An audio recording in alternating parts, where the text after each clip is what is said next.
Hello dear student, how are you? I am Alok Chaturvedi from Bardhan.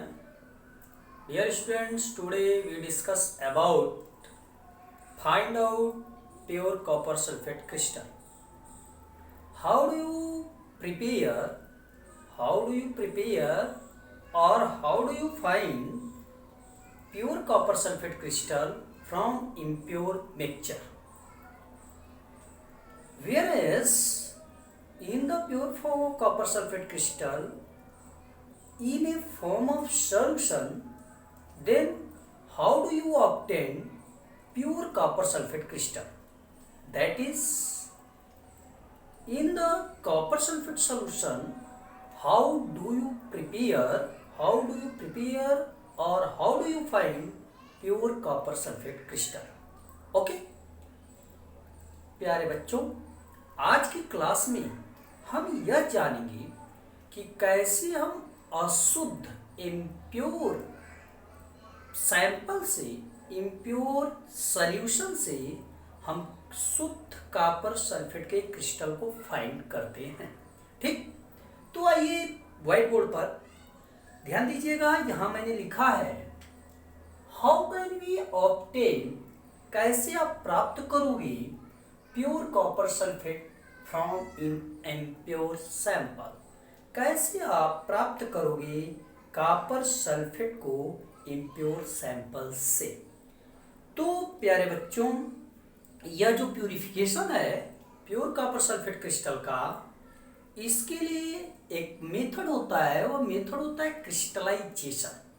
Crystallisation means होता है कि any solution when we obtain any crystal of substances, when in a solution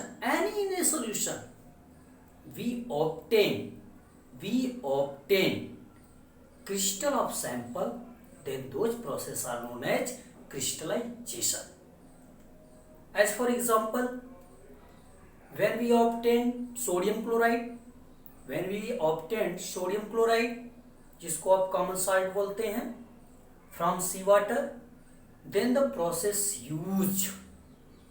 process use crystallization. That means आपको पता होगा कि जो सी water होता है, समुद्र का जल होता है, जब उससे आप कॉमन सॉल्ट को फाइंड करते हैं, तो वह कॉमन सॉल्ट जब फाइंड करते हैं तो उस समय क्रिस्टलाइजेशन प्रोसेस यूज करते हैं।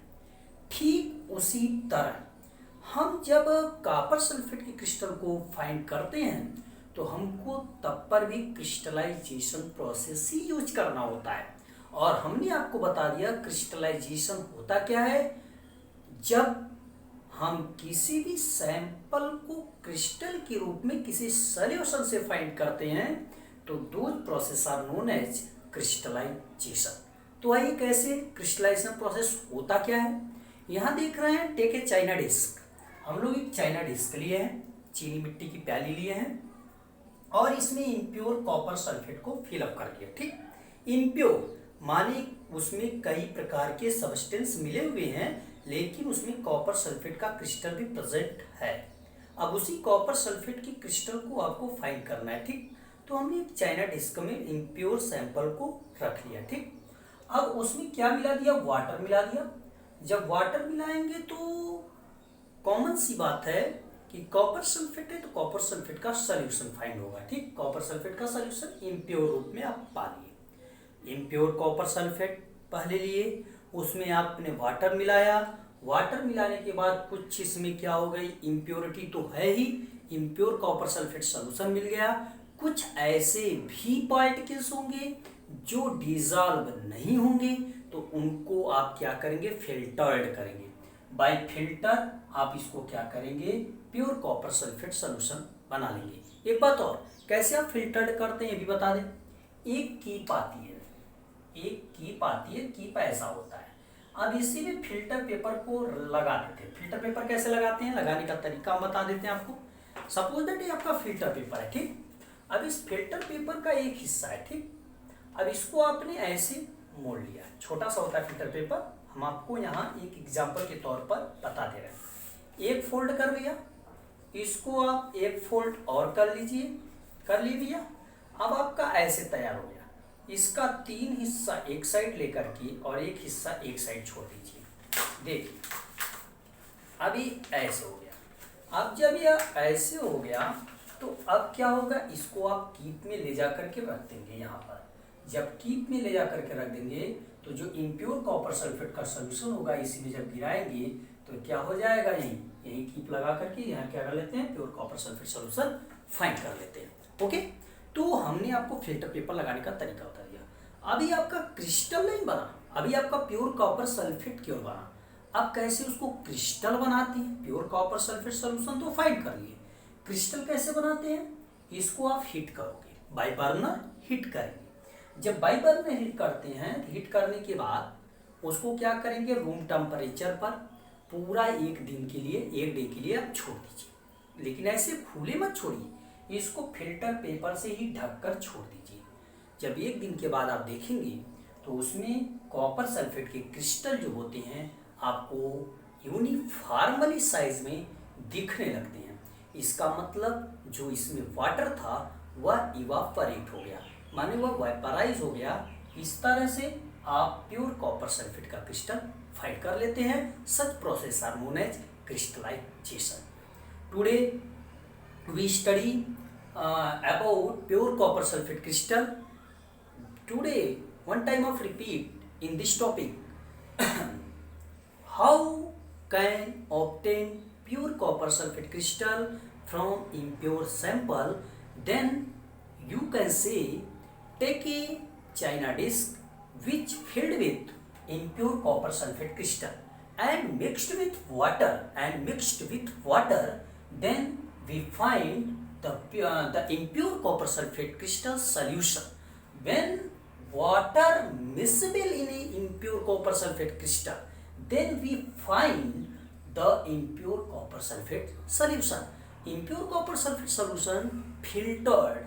When the impure copper sulfate crystal filtered, then we can obtain pure copper sulfate solution. And pure copper sulfate solution heated by burner, then after some time today by filters covered the china disk for one day at a room temperature, then we find the pure copper sulfate crystal in a uniformly size.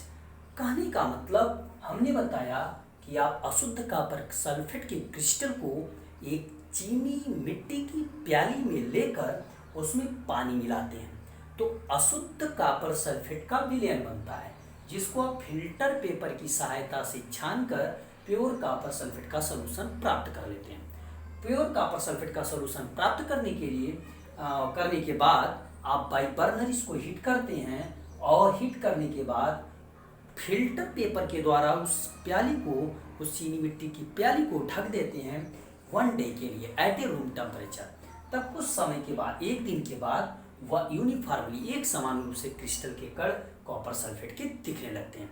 यह पूरी प्रक्रिया क्रिस्टलीकरण कहलाती है। इसका use कहाँ होता है? इसका यूज आप कह दीजिएगा सी वाटर से जो आप सोडियम क्लोराइड फाइंड करते हैं, यह क्रिस्टलाइजेशन प्रोसेस होता है। ओके, तो डियर स्टूडेंट्स, आप इस हेडिंग को एक बार और रिपीट कर लीजिएगा। आने वाला जो क्लास का वीडियो होगा मैं आपको ये बताऊंगा, जैसे आप जो अपनी डोमेस्टिक पर्पज़ में या आप अपने घरों में प्योर वाटर पीते हैं, माने मिनरल वाटर पीते हैं, वो कैसे प्योरीफाइड होता है। आने वाले नेक्स्ट वीडियो में हम आपको इसके बारे में डिस्कस करेंगे। चैनल से बने रहिए। फिर से सुनिए, आने वाले नेक्स्ट वीडियो में हम आपको जो आप मिनरल वाटर पीते हैं आरओ के द्वारा, वह कैसे प्योरीफाइड करता है उसके बारे में डिस्कस करेंगे। अब तक अपना ख्याल रखिएगा, अपने पास पड़ोस का, अपने परिवार का ख्याल रखिएगा। और संक्रमण का खतरा कुछ ज़्यादा बढ़ रहा है, अपना सुरक्षित रहिए, सोशल डिस्टेंसिंग में रहिए, अपना कार्य भी करते रहिए, चैनल से बने रहिए और क्लास बार बार रिवाइज करिए। अगर कोई भी प्रॉब्लम होती है कमेंट करके आप हमसे क्वेश्चन को कर सकते हैं। धन्यवाद।